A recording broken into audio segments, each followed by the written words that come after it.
Ladies and gentlemen, welcome to ASPI. Welcome to our conversation with the Deputy Chief of Army, Major General Rick Burr. It's a pleasure to have you here, and it's always great to get people such as Rick here to talk about defence policy.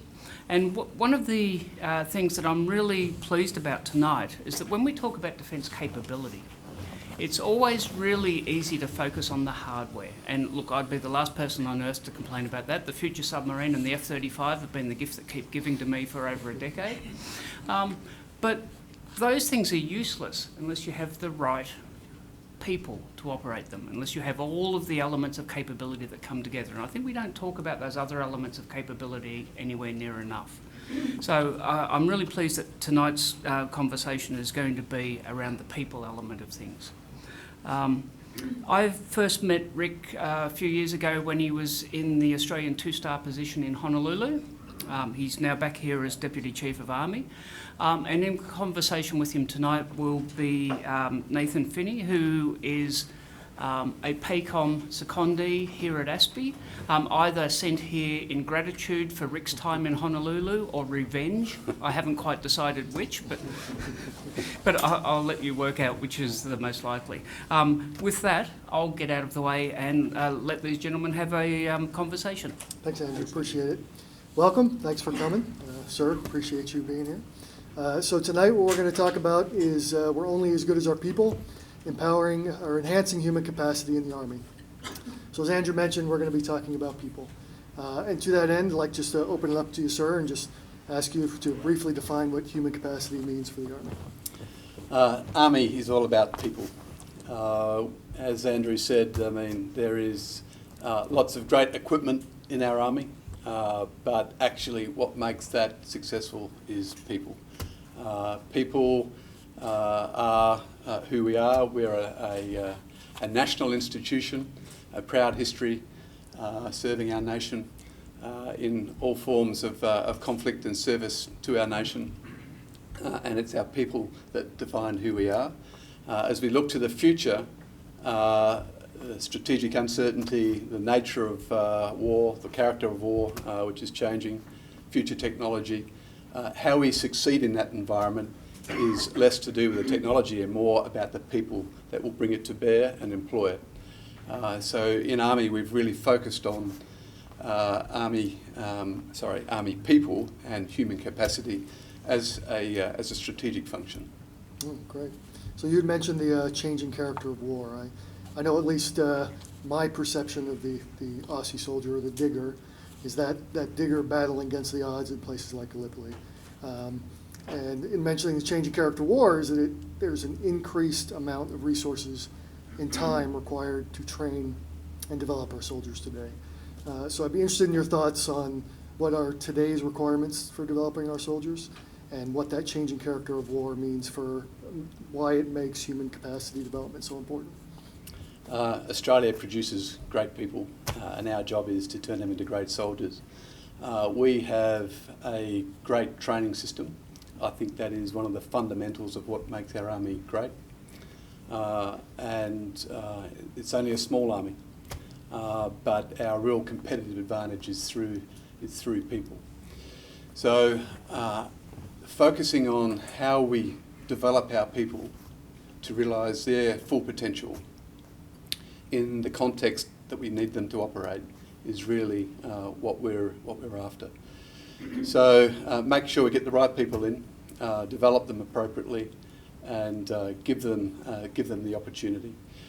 Last year, or just at the end of 15, we commissioned a review into our training and doctrine and education system called the Ryan Review, with this focus absolutely in mind. We have a great training system, but is it still right for the future? And Mick Ryan did that review and uncovered a range of things that we could do better to make sure that we have a world-class education system and the training that enables that. That leads directly into what we're doing with our Army human capacity piece and setting up a strategic system so that we understand what the workforce needs are, what sort of people we want, and then a workforce strategy for how we'll deliver it. Many strands to that, but fundamentally we've got good people and we want to turn them into good soldiers. Absolutely. So that training and education is only as good as the people that come in. They're changing demographics around the world, the United States as well as Australia. I'd be interested in your thoughts on those changing demographics, how they're affecting the Army culture, and how the Army is leveraging that. Sure. Well, certainly our belief is that any Australian who meets the physical, intellectual and psychological requirements and has a desire to serve their nation in their army should be able to do so.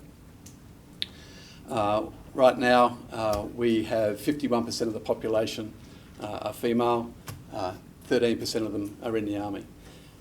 That is a statistic which is not reflective of the opportunity that is out there to get the best talent available in our nation.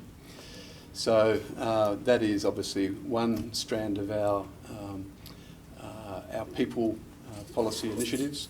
The other is to more broadly across all skill sets, making sure that we're getting the best talent available, whether it be STEM, whether it be just varied backgrounds, varied perspectives, varied levels of education and cultural background.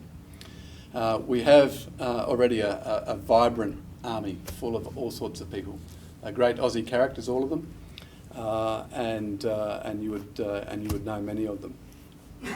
We have some great stories of a Rwandan kid who experienced Australian peacekeepers. He was so moved by that, one day he wanted to join the Australian Army. He's now in our army. I mean, stories like that, I think, really go to the core of what we do, the impact we can have in people's lives around the world when we do our job, and they want to come back and then serve in our army. On Monday and Tuesday of this week, I was up in Papua New Guinea, seeing our great people up there training alongside the PNGDF. One of the young privates up there was born in PNG. His father was an instructor at the school that we were visiting as a military school at Goldie River. He was back there instructing as an Australian soldier his PNGDF counterparts.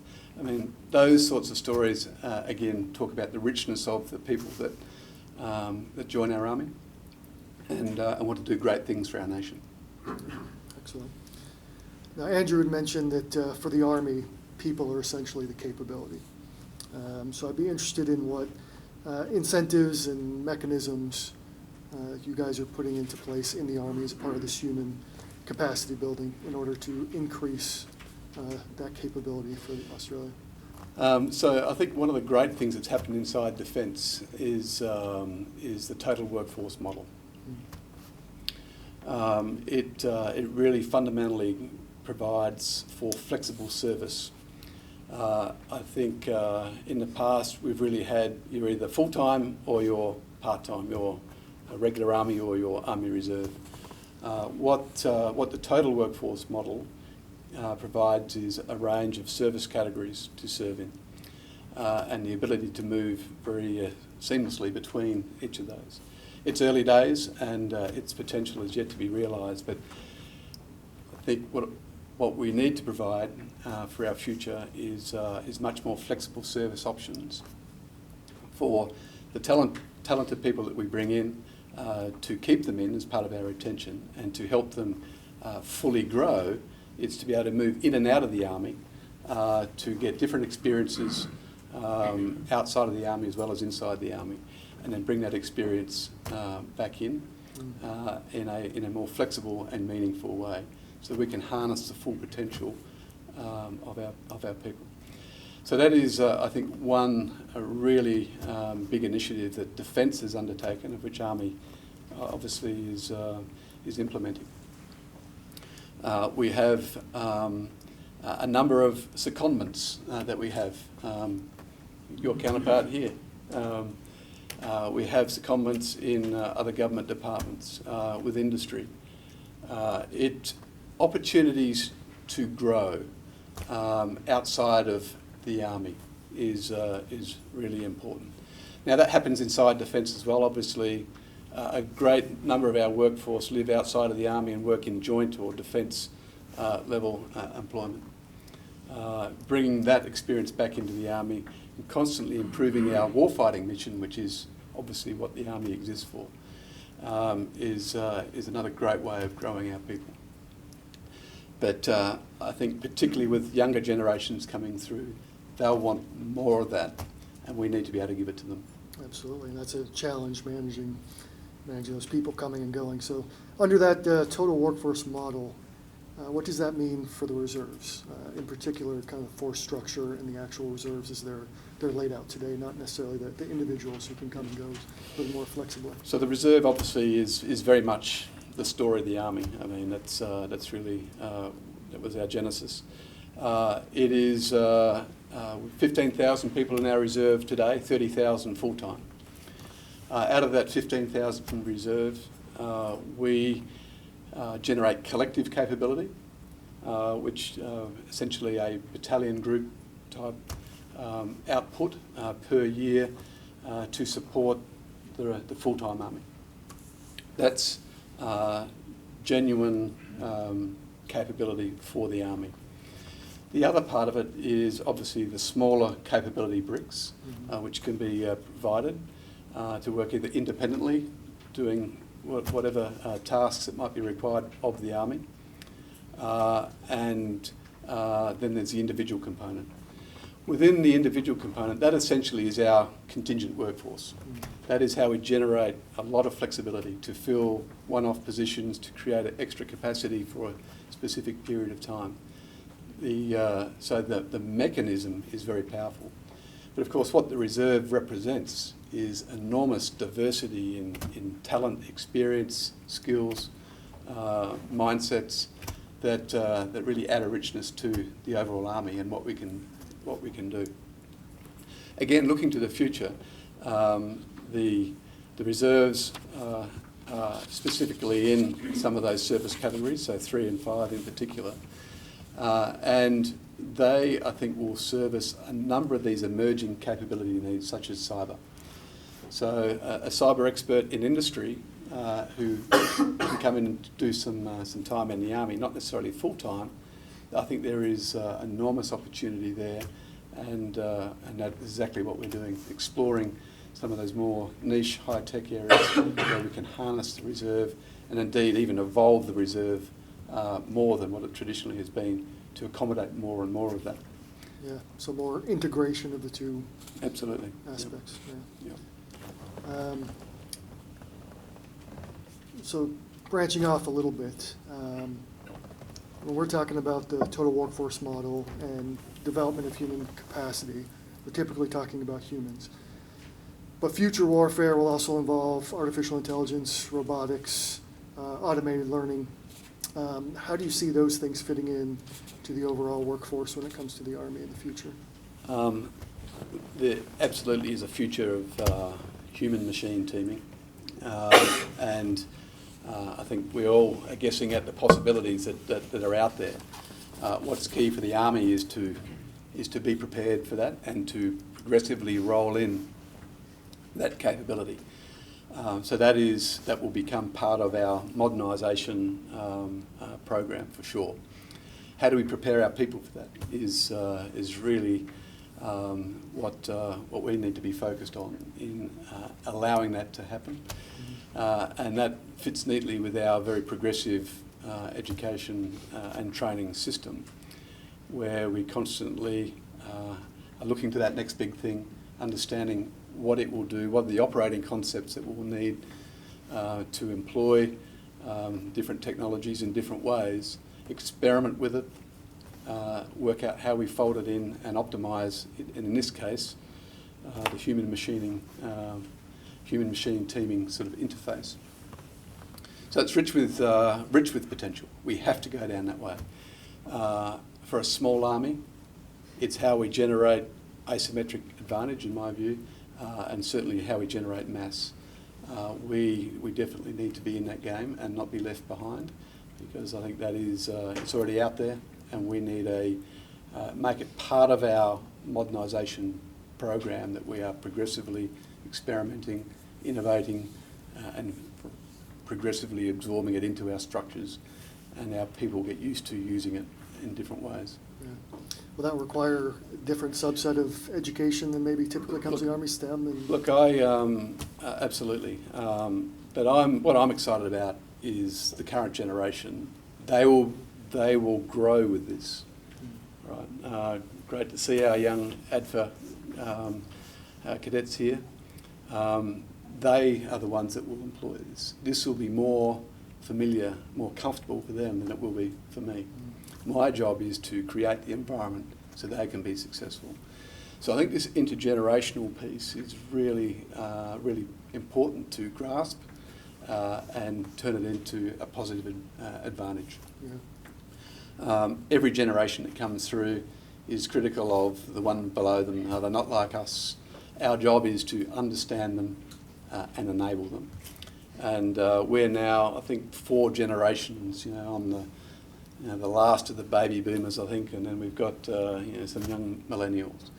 Our job is to understand the differences because they live at different layers of the Army, make sure that we're aligned and that we're all enabling each other to get to a better place together. So I think there's real potential there by harnessing our younger generation, loading them up with responsibility, empower them to own their own future, and I think that's how we arrive in that better place. It's not me trying to make it happen. It's me letting them make it happen. So how is the Army doing that? Are there specific things you guys are putting into place culturally? Well, I think in my own mind, it's how you sort of scale change and embrace things across such a large organisation. So vertically, we have the great thing called the chain of command in the Army, and we can generate things down through our hierarchical system and making sure that leaders are enabling the junior leaders below them, incorporating the training and education system that we have. But then we also need to scale across the organisation so we can maximise reach across not just Army but where we go inside the rest of defence and beyond. And we're doing that with our colonels as we speak, and understanding how we can harness their potential. 55% of the colonels live outside of the Army in joint billets. So how do we get them understanding what Army's trying to do, advocate for us, as well as do their main job that they've been assigned to? How do we load up our junior leaders and give them responsibility to define how we need to evolve our people specifically for them? They learn in different ways. How do we evolve our training system, our education system, so that they are learning in ways that suit them, that optimise how they absorb information and make them better? So it's a pretty dynamic system, and the way to get after it is through the great systems that we already have in place, through our human capacity system and our training and education system. Sure. So I know in the U.S. Army and most armies I know, selling this idea of humans as the capacity and being able to describe that to budgeteers and government leadership is sometimes difficult. Is there any approaches that you guys take to better describe this? Yeah, I mean, our people tell their own story, and we constantly get great feedback from what our people are doing overseas on missions, how well trained our people are. I mean, part of that is the Aussie character. I mean, Australians love to make a difference, do things that others aren't necessarily prepared to do, work well with others in a respectful way, let them be successful, let them take the credit. It is a really, really powerful attribute that I'm certainly very proud of, that Australians, wherever they serve us well. So I think recognising that's in play and continuing to harness it tells us that what we're doing is working. But we should never be complacent. There's some pretty fast-paced change going on out there, and that's what we're alert to. So constantly scanning the future, what does it mean for us, and evolving how we do business. Excellent.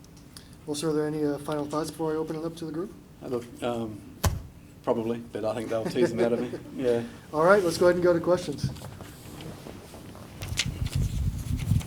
Good, sir. I'll kick off if I may. Dr. Willard sometimes asks me, sometimes defence.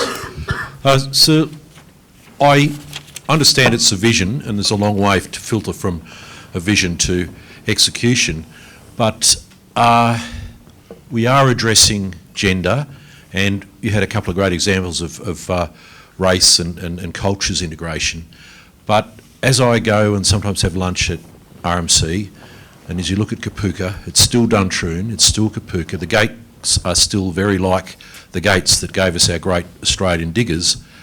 But if we do talk about man-machine interface and cyber warriors, is there a place for someone to be really brave and say, well, are our selection criteria still valid for disabilities?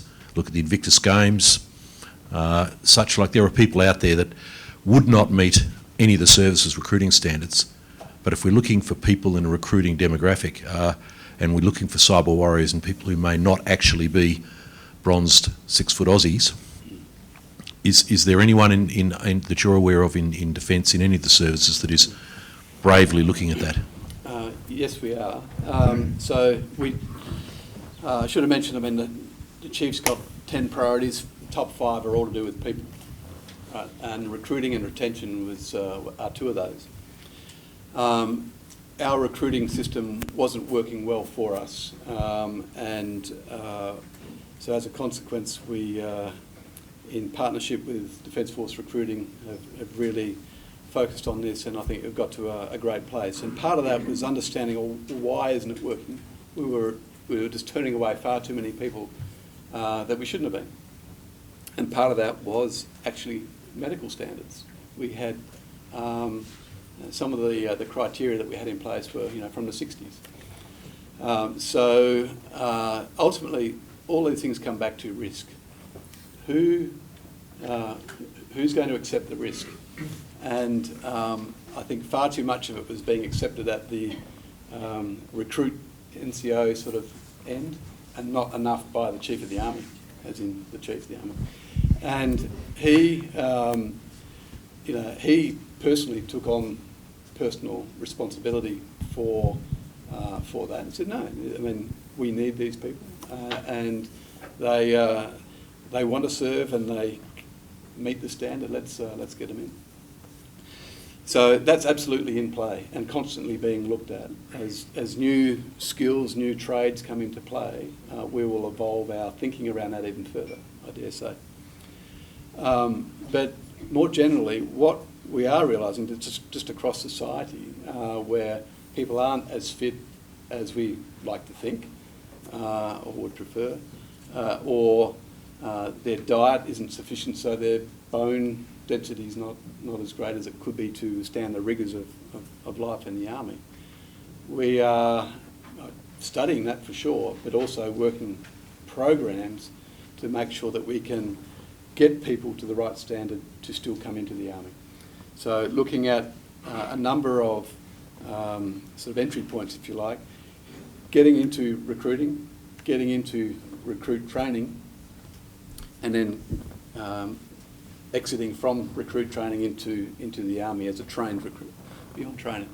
Okay, what are the standards at each of those? So we're not lowering the standards, we're just making sure the standard is right in the right place in that continuum, so that we can develop our people in a safer way, so we don't damage them, and we can develop them more fulsomely. So, as I say, not changing the height of the hurdle, but you can change the length of the run-up. And a number of initiatives in that run-up. Pre-recruit development for our Indigenous recruits. We have some great programs there for pre-recruit development, but also specific sign them up and then develop them before they then go to Kapooka or to RMC. We have fitness programs for women specifically, before they actually then go to Kapooka or ultimately into RMC. So very, very deliberate, very thoughtful approach to making sure that we can give everyone who wants to serve, who can serve, the best opportunity to succeed safely. And then once they get in, to then employ them to their potential within that remit that they've signed up for. So it is a holistic view, and we are prepared to take risk, well, perceived risk really. Actually, quite often it's not risk at all.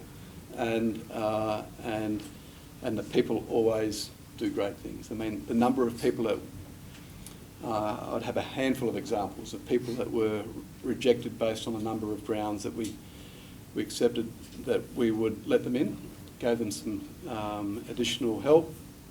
They go into Kapooka and then top the recruit course. I mean, it's just fantastic. You give people a chance, they don't want to let you down. In fact, quite the opposite. They want to really reward you for backing them and giving them the chance, and they never disappoint. So, look, I think it's a really powerful thing.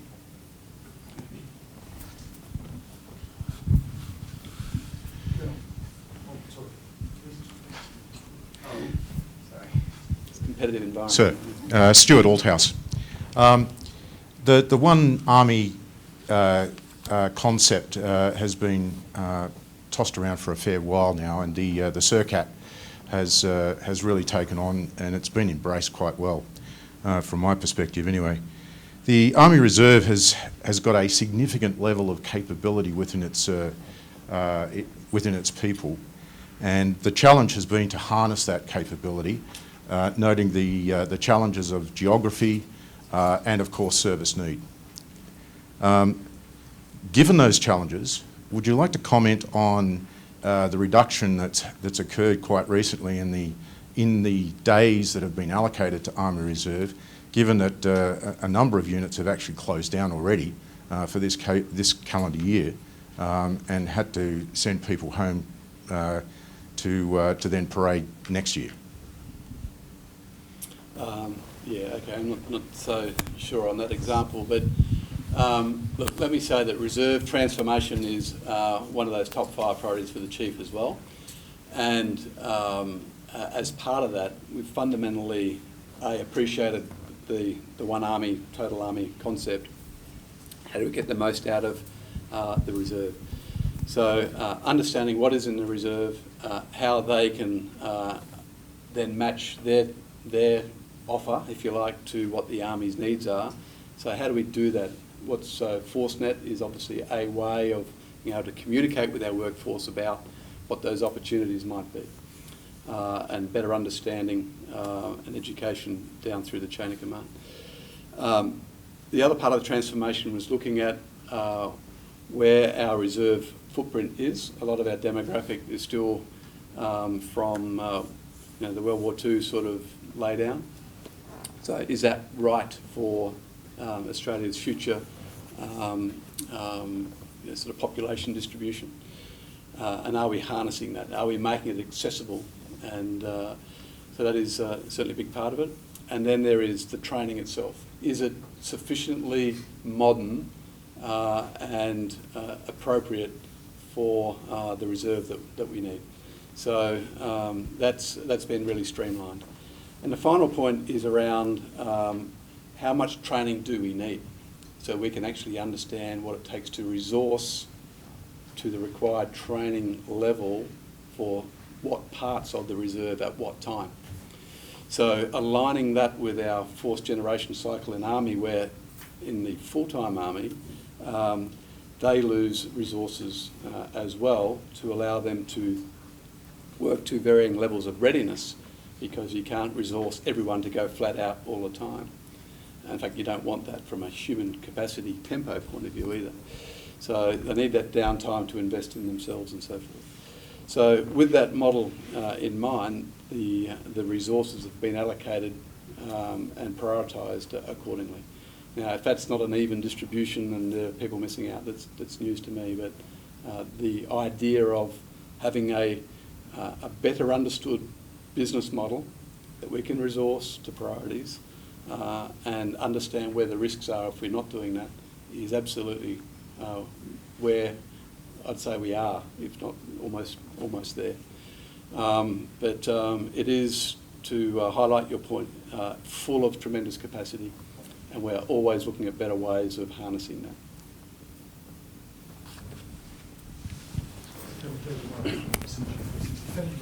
We'll just get you a microphone. Thanks. Thanks very much for your presentation. I was really interested in the balance between, when you talk about enhancing human capacity, the balance between the individual and the collective, the structure, and how you've got to get that balance right, I think, in order to generate resilience and culture. And I can see you putting a lot of work with Suarkin and with ForceNet and other things into the individual. I wondered if you could tell us a bit about the work that you're doing to enhance resilience through structures. I mean, one of the things I've noticed, obviously an old fart like me remembers a time where, you know, I really look forward to being promoted into the corporal's mess. It was, you know, there were more formal structures. Our families moved together. Our families lived together on the barracks, in the garrison. Those old structures are starting to disappear, and it was those structures that fostered resilience and culture. I realise that those have gone and they're never going to come back. There's a focus on the individual. You must be giving some thought to how you generate resilience and culture in this new world with structures. Yeah, a great question. And again, it's listening to the workforce about what they need. So certainly the mess structures were sort of reduced, and we think there was the thinking wasn't sufficiently sophisticated around that. There was too much focus on messes and alcohol as opposed to messes and a environment for essentially professional development, and that's exactly how we're refocusing on that issue. So messes as a vehicle for like this, to come together after work or during work to have professional discussions around topics of professional interest, to continue to grow our people, to have those conversations at the different rank levels, because they need that release, and that's very true on operations and beyond operations, but it's true every day actually.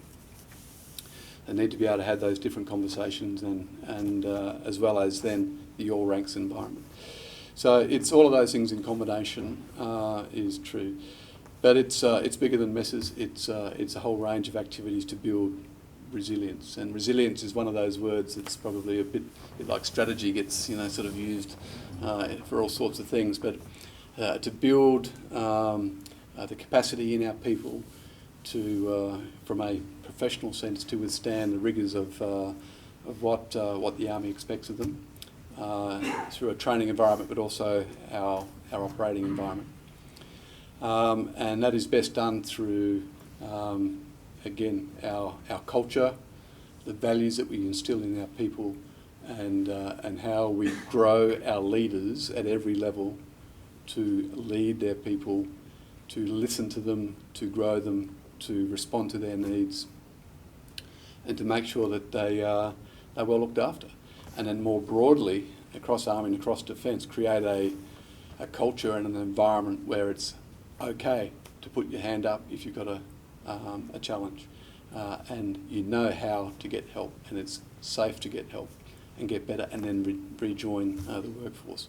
That is a really important part of having confidence in our system, that even if you do have the need to take a break, then it's not just okay to do it, it's actually encouraged, and there's a very clear pathway back in.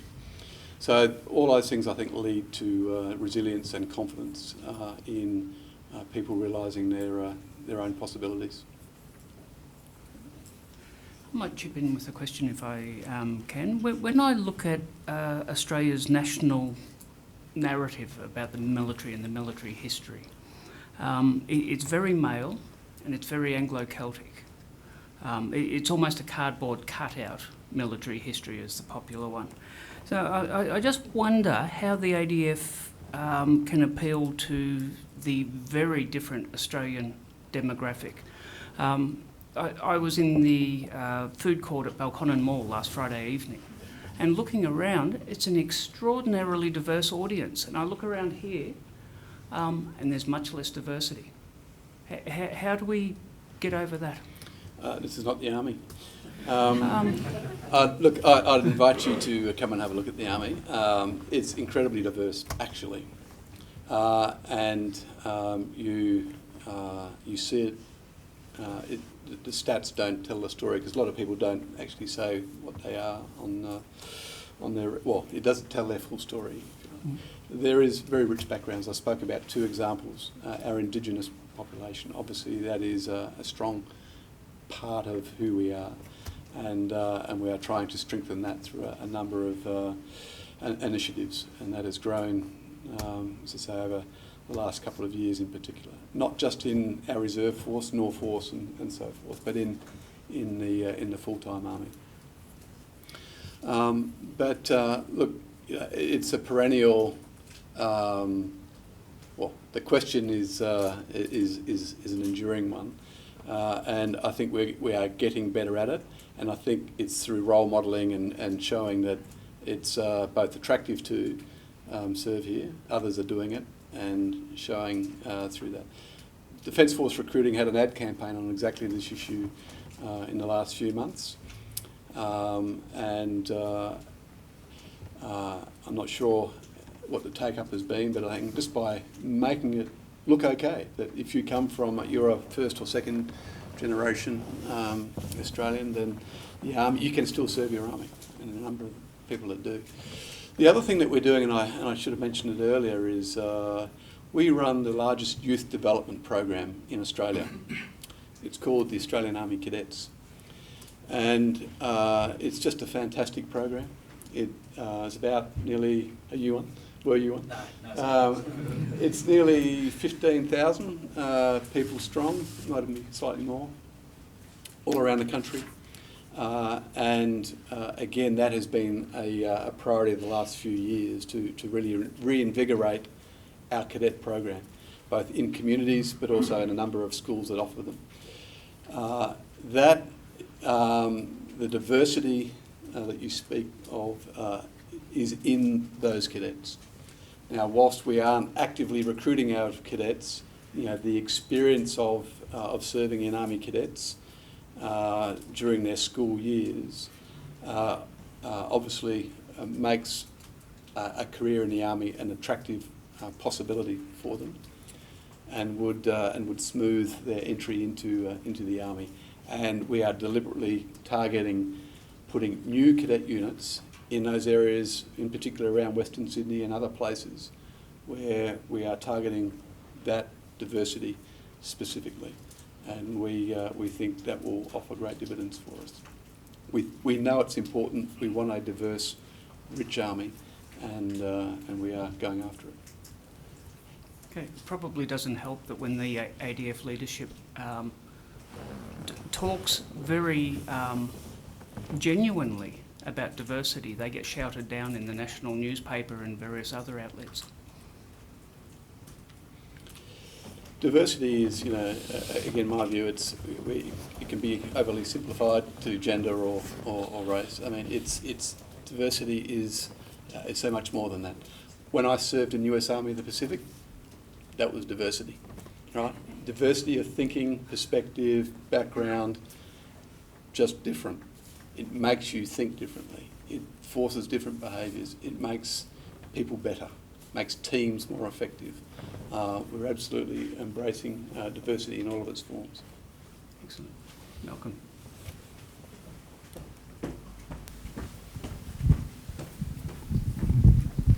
Malcolm Davis Aspey.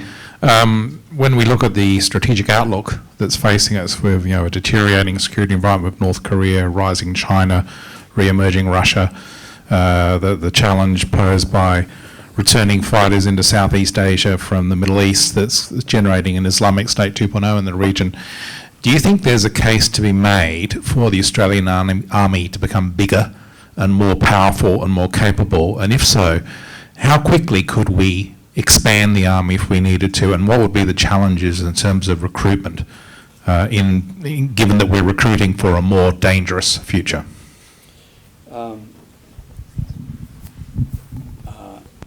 We achieve mass and asymmetric advantage through, the initiatives we spoke about before. I knew yourself, Malcolm, gave a great brief on at the Chief of Army's Futures Day on.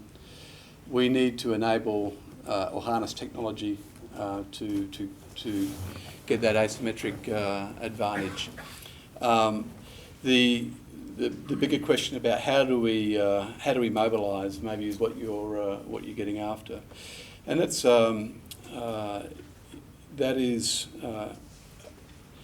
it's not World War I or World War II. I mean, how do you grow a professional workforce really quickly in this current age where the equipment is quite specialised? Is really difficult. Now, I know there's a lot of smart people writing papers on this, and we look forward to what they've got to say. But it is a strategic function that we need to understand, or how would we do that if we had to? How do you rapidly scale capabilities for a defined context? And that is, I think, the question that we need to answer. So the reserve is obviously a key part of that. And that is our, obviously, existing force structure that can be tuned up. But beyond that, we need to get into the business of how do you grow the specific capabilities that you need, and they may not be infantry battalions or armoured regiments. They could be quite niche things that we need to adapt to the problem that we need. It's more than just human mass. So look, it's a really, there's no neat answer to it, but understanding what are the drivers and what are the specific requirements that flow from that, and then how do we grow them quickly.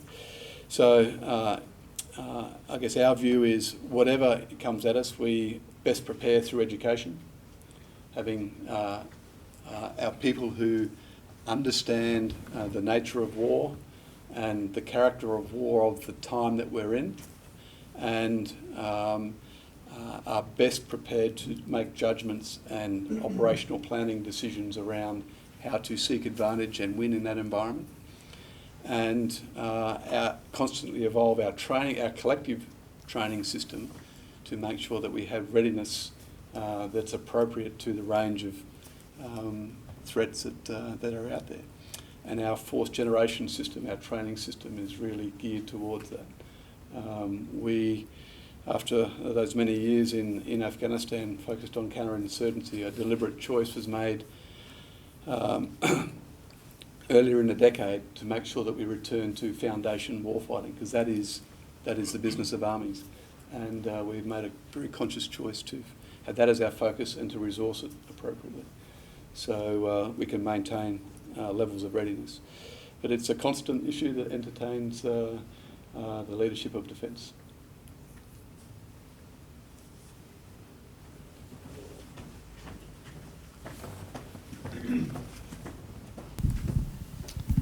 Hello, Sir. Sean Parks.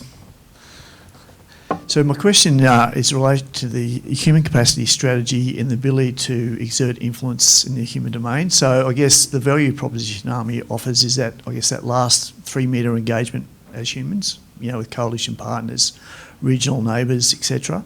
In terms of Army's journey for languages other than English and cultural awareness and sensitivity training, how do you think the human capacity strategy might be improved? So in particular, we won't be able to give everyone another language, but part of the journey will be that cultural awareness and sensitivity and that innate sort of EQ with our partners. How do we actually scale that across the force? Yeah, great question. Look, so I think our diversity piece really aims at bringing people with more, might have that as a more natural foundation, but languages inside defence is part of a broader strategy that we're trying to get after. We know that we're never there enough. inside Army, we are deliberately focused on how we professionalise our focus around preparing people to excel in overseas environments. So look at our defence attaché stream, for example. How do we create a stronger base to enable choices to serve in those key billets, very influential billets overseas representing Australia, and the language and experience that goes into that development, starting at a much younger age rather than related to the specific posting. Then there is how much do you need versus just having better understanding of the culture, the environment that you're going into. Is there more of a vocational level of training here? Is there just a more sophisticated understanding of cultural awareness in our people? The EQ piece that you mentioned. That is a bit that we can control easily. So how do we grow our people to be more natural and more effective in our regional environment?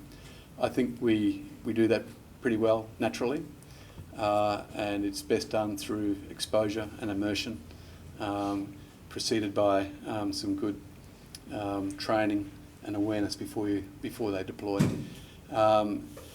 And that self-awareness about how you are in that environment, how do you respect the culture that you're in, how do you bring your best self to bear in that environment is really a key part of our strategy. So I'm not sure if that answered your question, but we're very conscious of it. I think, as Australians as well as Australian Army people, I think we, as I said earlier, I think we do very well in that environment because we are respectful of others and want to help them, and I think that is a great strength. And we'll continue to learn from that and evolve it, but that's the start point. You made me think of another point I could have made, is that it's about collaboration. So we do a lot of stuff inside the Army to help ourselves get better. But collaboration is the key, I think, the key way to get after some of these future challenges. How do we partner with industry and academia and other organisations from wherever to see ourselves better, to learn skills and gain experiences from how others do it, and then constantly bring that back in and work together in a partnership to solve some of these complex problems. And I think that is another key part of getting after some of our challenges. But from a human performance point of view, how do you partner with other high-performing organisations out there to learn from them so that they can learn from us and build a partnership, how to go forward? We do it with sport a lot, obviously, but there are other ways to get after it. And being open to the fact that people want to come and get our good ideas, and we want to get their good ideas is a huge opportunity that we can continue to build on. We have a great sports program in the Army, in defence, and I'll be biased because I love Aussie rules and I'm a patron for Defence Aussie rules. And to me, it's a perfect example of all the things that we've spoken about reaching potential and harnessing diversity. Great men's footy team, always have. Our women's footy team is awesome. We had 4 people play for AFL Women's this year from Defence. We have a fantastic Indigenous team. We partner with the Tigers, the Premier's Richmond Football Club, and are part of their Indigenous Footy Academy. We have invented or helped with Disability Sports Australia wheelchair Aussie rules. And again, there's now a national competition around wheelchair Aussie rules. So bringing all of these threads together through sport and the Army is yet another way of engaging with the community, showing that people have multiple pathways to serve and to reach their potential. That's the other dimension of soldiering, which is which I think is really, really rich. Terrific. Yep. The canapes are warming, but I think we will have time for a couple of questions before we call it quits. It's always good to be that guy who's stopping everyone from eating. General David Schofield from Ben Delta. My interest is around the generational challenges you mentioned. So everyone who's sort of worn a uniform remembers the confidence of youth, which was generally misplaced. And I'm wondering how technology might change that, and cyber's the example I'm thinking of, and it might be the only one. So it was usually misplaced for people like us because we didn't have the context of spending time as a soldier to know this is how soldiering works. If I look at my contemporaries, I'm old enough to remember a time when you had to book in to get a computer to write a minute in the unit ops room. My children now are able to operate an iPad before they could speak. When that sort of digital native familiarity and knowledge with technology comes up against the traditional command structure of I'm the commander, I make all the decisions, I'm interested in your thoughts around I understand this at a different level to you, sir, and you are slowing down the process of how we might actually get this done. So, great question. So, as I said, letting the young generation that are native embrace that and empower them to tell us how it should be done. And we have another great thing in the Army called Mission Command, and that is about decentralised leadership. So, load people up, tell them what the boundaries are, and let them at it is absolutely the best way to get after this. Now, there will be certain things that authorities have to live at certain levels, but being clear about that is part of those boundaries. There's vertical and horizontal boundaries, and the freedom within that to do their job is absolutely how you leverage that genuine capacity and capability. And that is our leadership challenge. Across those other layers of generational experience and culture, to make sure that we're all aligned in constantly enabling that youngest generation coming through, who will be replaced by another generation, to realise their potential. That's exciting. And the people that aren't comfortable with that aren't very good leaders. Okay. I'm going to take Chairman's privilege to ask one quick question, and I'm not going to ask it of General Burr. I'm going to ask Nate. Nate, if you had to name one thing that you've seen that the Australian Army does well with its people, and one thing that the US Army does well that we could usefully think about, is there anything that comes to mind? The first thing that comes to mind is just the ability to change and adapt quickly. Being a smaller force, the personalities of leaders enable change much more quickly in your force than it does in ours. Ours, because it is such a large military, rightfully so in most cases, creates large bureaucratic structures that dampen people's decisions and influence. Sometimes that's a good thing, sometimes that's not such a good thing. So being able to watch the impact that specific leaders and the organization as a whole can have on the institution, how quickly it's changed, is really impressive to a U.S. Army person. As far as from the U.S. Army, that one's a little bit harder for me to jump at, because I've been focused on the Australian Army so much since I've been here. I guess the only thing I would say, again, it comes to a matter of scale. The U.S. military, the Army in particular, is quite good at understanding how large it is and the bureaucratic structures it has, and putting into place processes to manage its people and manage the amazing amount of missions that we have around the world fairly effectively. So it's almost like the Australian Army, the thing that impresses me most with the Australian Army is the exact opposite of what impresses me the most about what is beneficial in the U.S. Army. And it all comes to a matter of scale. The one thing I've enjoyed most, both working at U.S. Army Pacific where we have a 2-star general as well as a major who works in our plan shop. And then again, being here is just how powerful the relationship is and how easy it is for U.S. Army and Australian Army to interact. There isn't much of a cultural change. Thank you. Thanks. Thank you very much. Well, that ends the formal part of the evening. The conversation can continue over canapes and beverages outside, but the only part of the formalities left is to join me in thanking General Burr and Nate for a really interesting and engaging discussion.